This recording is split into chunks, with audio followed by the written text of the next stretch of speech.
The safe was gone. So was she. And in its place, on my neatly made bed, a single sheet of paper, torn from my own notebook, written in her handwriting. "I've invested too much money in you, so I have the right to take it back." I stood there, holding the note with steady hands, while the empty floor where the safe had been gaped at me like an open grave.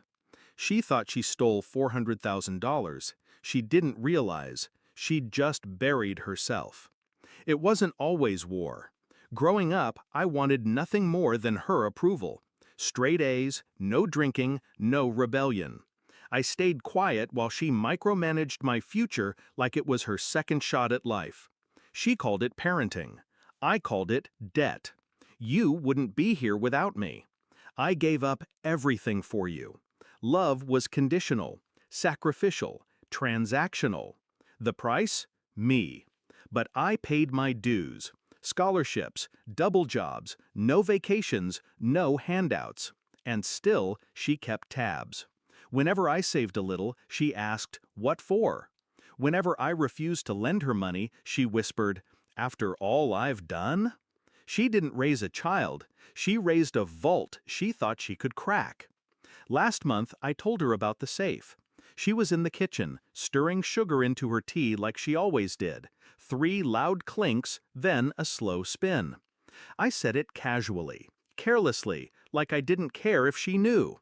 "Finally hit 400 grand, I said, "all locked up in the safe."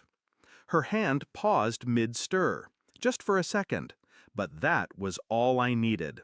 I saw it coming. The change in her tone, the forced smile, the phone calls she started taking in private, the way she lingered by my bedroom door, pretending to clean. And then that night, she was gone. So was the safe. She didn't even try to hide it. Just left a note, like I'd understand, like I'd forgive. I didn't. I smiled, because inside the safe wasn't money. It was a single stack of fake bills, rubber-banded, hollow, and a GPS tracker.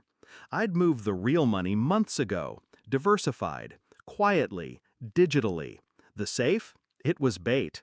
I'd grown tired of her subtle manipulations, the guilt trips, the late-night calls pretending to be sick, asking for a little help. The time she opened a credit card in my name and blamed me for leaving the paperwork out. So I decided to test her. 400 grand in a brand new biometric safe?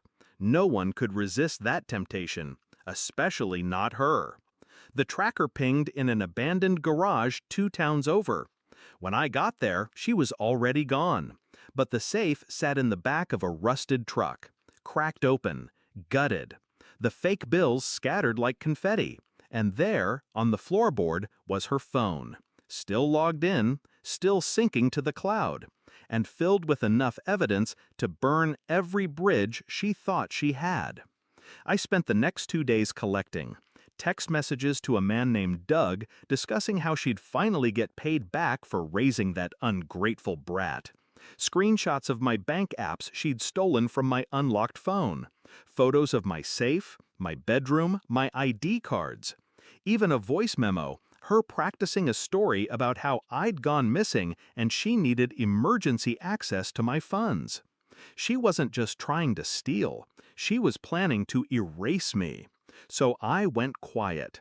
Let her think she'd won, while I filed identity theft charges, locked her out of everything, and emailed every family member, every friend who ever believed she was just a loving mom with the truth.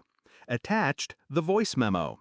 She came back 3 days later, knocked on the door like nothing had happened. Her smile was hollow, her eyes frantic. "Let's talk," she said. I stepped aside, let her walk in, let her see the safe, back where it had been, sitting wide open and empty, like it was mocking her. She looked at me. I made a mistake." I stared back. "No, you made a choice." Then I handed her the letter from my attorney. Restraining order, full documentation, a pending lawsuit. She went pale. Her voice broke. "You're going to throw away your mother?" I nodded once. "You already did." She stepped back, something crumbling behind her eyes, and I closed the door. That was 6 months ago. The lawsuit's still ongoing. She tried to spin the story, said I forged the audio, said she was scared for my mental health. But it didn't work. Not with the paper trail, not with the photos, not with the truth. People say revenge is loud. Mine wasn't. It was silent, legal, surgical. She thought she took my money, but all she really took was the final mask off her face. And honestly, that was worth every cent.